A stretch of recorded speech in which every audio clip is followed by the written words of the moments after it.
अस्सलामुअलैकुम नाज़रीन इकराम, मैं आपका दोस्त आज़म बरेलवी आपकी खिदमत में हाजिर हूँ। आज मैं अपनी वो गज़ल आपको सुनाना चाहता हूँ जो मैंने अपने बिल्कुल इब्तदाई दौर में कही थी, और वो गज़ल मैंने अपने उस्ताद जनाब साहिल सहरी नैनीताली के सामने बैठकर वो गज़ल कही थी, और उन्होंने उस गज़ल में कहीं कहीं करेक्शन किया था, इस्लाह की थी। और वो गज़ल मैंने शायद किसी मुशायरे में नहीं पढ़ी, और उसके अलावा मैंने फ़ेसबुक पर पोस्ट की, लेकिन उसको काफ़ी अरसा हो गया उस गज़ल को पोस्ट किए हुए।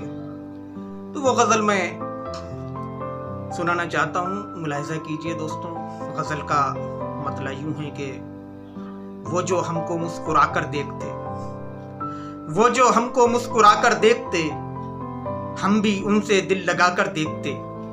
वो जो हमको मुस्कुरा कर देखते, हम भी उनसे दिल लगा कर देखते।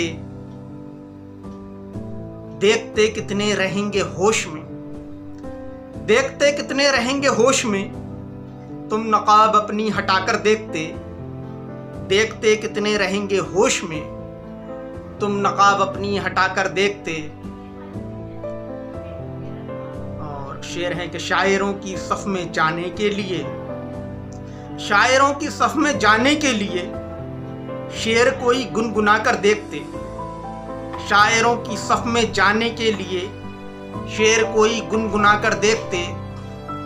और तुमको अगर हम पर नहीं था एतबार, तुमको अगर हम पर नहीं था एतबार, तुम किसी दिन आजमा कर देखते।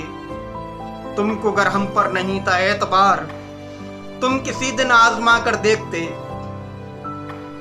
गज़ल का शेर मुलाहिज़ा करें दोस्तों। आईनों की आजमाइश के लिए, आईनों की आजमाइश के लिए पत्थरों का घर बनाकर देखते। आईनों की आजमाइश के लिए पत्थरों का घर बनाकर देखते। ठोकरें खाते हो आजम दर बदर, ठोकरें खाते हो आजम दर बदर, उसके आगे सर झुकाकर देखते।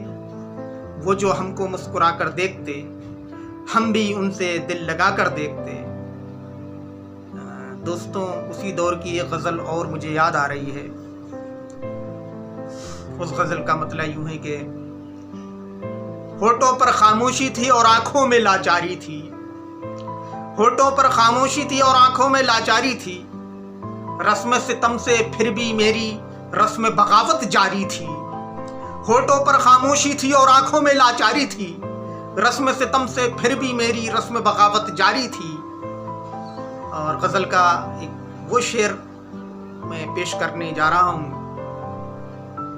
जो मैंने परदेसियों के लिए कहा है, जो अपने घर से और अपने वतन से दूर, अपने अहबाब व अकारिफ से दूर दूर देश में रोजगार के लिए, अपनी जिंदगी के गुजर बसर के लिए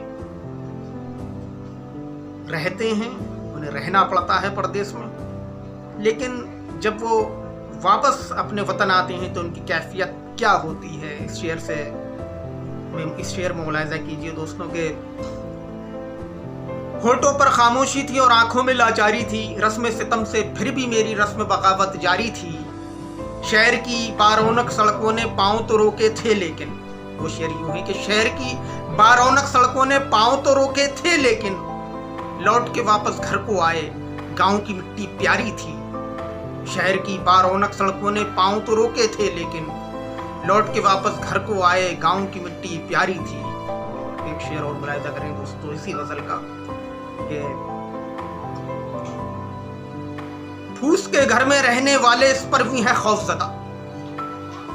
फूस के घर में रहने वाले इस पर भी है खौफज़दा, उसकी मुट्ठी में जुगनू था या कोई चिंगारी थी। फूस के घर में रहने वाले इस पर भी है खौफज़दा, उसकी मुट्ठी में जुगनू था या कोई चिंगारी थी। अब मेरा वतन एक सब्ज़ शजर था, सारी शाखें सूख गईं। मेरा वतन एक सब्ज़ शजर था, सारी शाखें सूख गईं। मिसरा उला दोबारा से मैं पेश करता हूँ, मुलाहिज़ा करेंगे। मेरा वतन एक सब्ज़ शजर था, सारी शाखें सूख गईं। कि किससे कहें हम अपना दुखड़ा, अपनों की गद्दारी थी। मेरा वतन एक सब्ज शजर था, सारी शाखें सूख गईं। किससे कहें हम अपना दुखड़ा, अपनों की गद्दारी थी। लोग सुनाने को आए थे लंबे लंबे अफसाने, लोग सुनाने को आए थे लंबे लंबे अफसाने। 2 जुमलों की बात थी मेरी लेकिन सब पर भारी थी। लोग सुनाने को आए थे लंबे लंबे अफसाने। 2 जुमलों की बात थी मेरी लेकिन सब पर भारी थी। और गजल का मक्ता पेश करता हूं दोस्तों। दिल के जाल में फंसकर आजम कैसा धोखा खाया है, दिल के जाल में फंसकर आजम कैसा धोखा खाया है। हम जिसको चाहत समझे थे वो उसकी मक्कारी थी। दिल के जाल में फंसकर आजम कैसा धोखा खाया है। हम जिसको चाहत समझे थे वो उसकी मक्कारी थी। होठों पर खामोशी थी और आंखों में लाचारी थी। रस्म सितम से फिर भी मेरी रस्म बगावत जारी थी।